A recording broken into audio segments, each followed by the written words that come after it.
Hi, my name is Dr. Jamie Klingman. I am a business broker based out of Tampa, Florida, but licensed in several states. I think what makes me a different kind of broker is I became a broker because I sold my own company and realized how few brokers really understood the under $10 million business space. Sam Martinez here. I'm a advisor and also a business broker. And I became a business broker almost by accident, and I blame that on Jamie Klingman.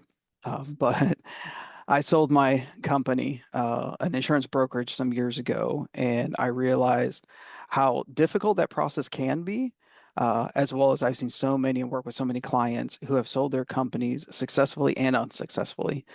And so, what the exit strategy company brings to the table, and what I bring to the table as well as experience of going through the process myself, as well as having a financial background to help with all those instances of selling a business. Looking forward to working with you. Jamie Klingman. Sam Martinez. It's been a while since we've had a talk without I coffee. know, I know, I know, I know. We still don't have coffee, which is kind of sad, but that's going to change. I believe it. I believe in us. Yes. Why? Question for you. Yes, sir. Because I know we get pushback on this sometimes, especially because, hey, we all like to get a good deal and fees, watching your fees are important. So it's fair and it's a very fair question. Why should people, especially a seller of a business, use a broker? I think there's a lot of reasons. What usually pops to mind first, because I sold my own company going through and I used a broker, imagining trying to sell yourself. I think there's some people who are probably really good at that, but usually someone's business is like their baby, their life's project, and being able to sell yourself, but also be vulnerable enough that a buyer can get the better picture.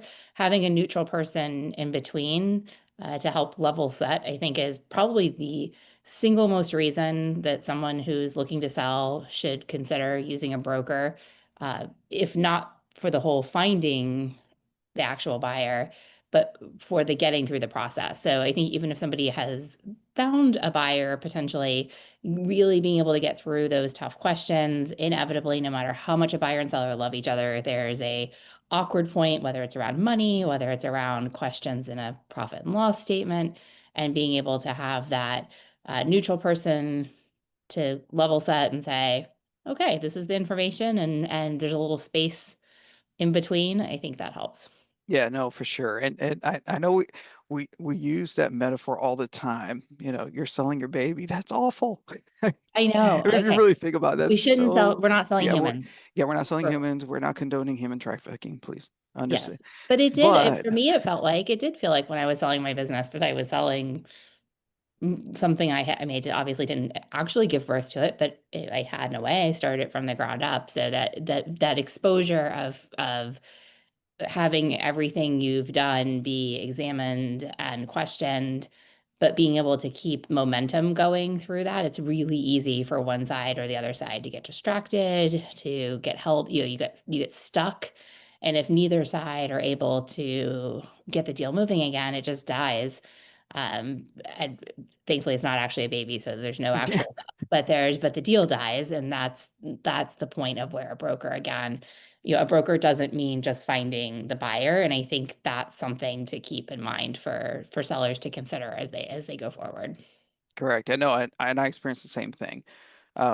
Selling my company, I was really done with it, which my broker was the best broker ever, Jamie Clemming.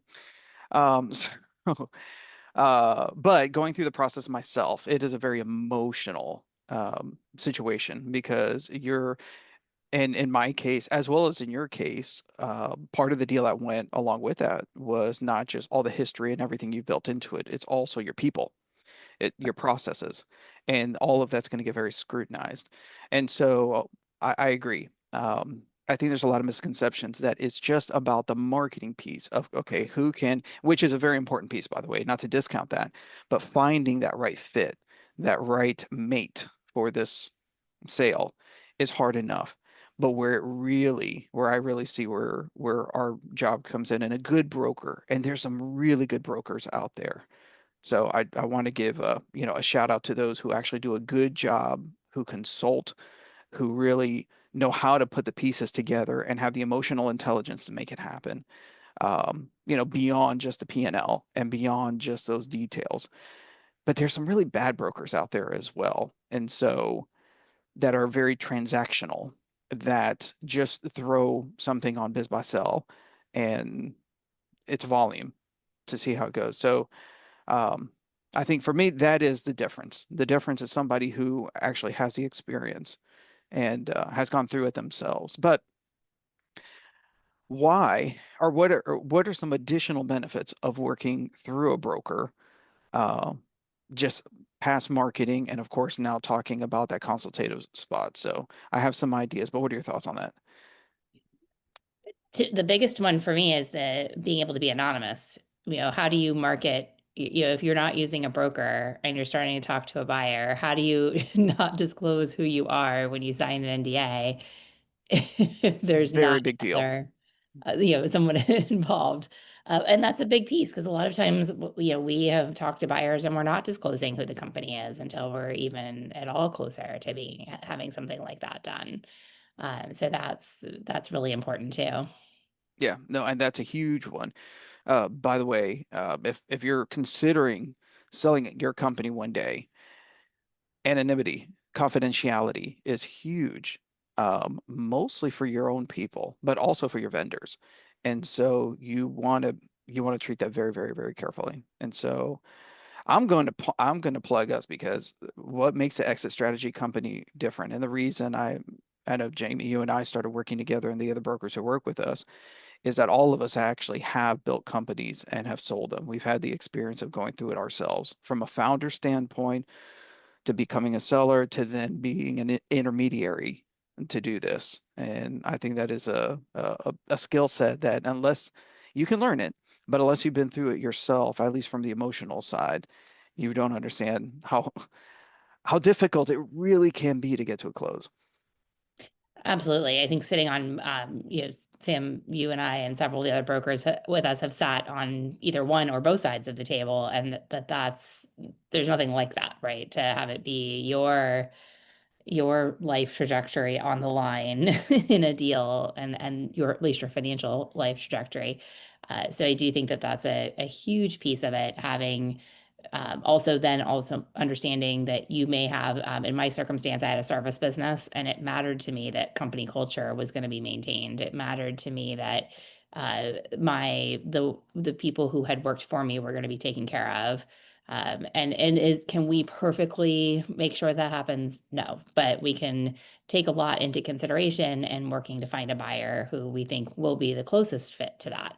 Again, not perfect, but I think we've got made big strides toward making sure that that happens. And I think that's very different than a lot of the brokerages that take the same sort of automated information. And we absolutely use AI and tools to help us through the process, but there's still a human element at the end of the day for a lot of the businesses that we work with. There's a huge human element. So vet your broker carefully. All right, Jamie, talk to you soon. Sounds good.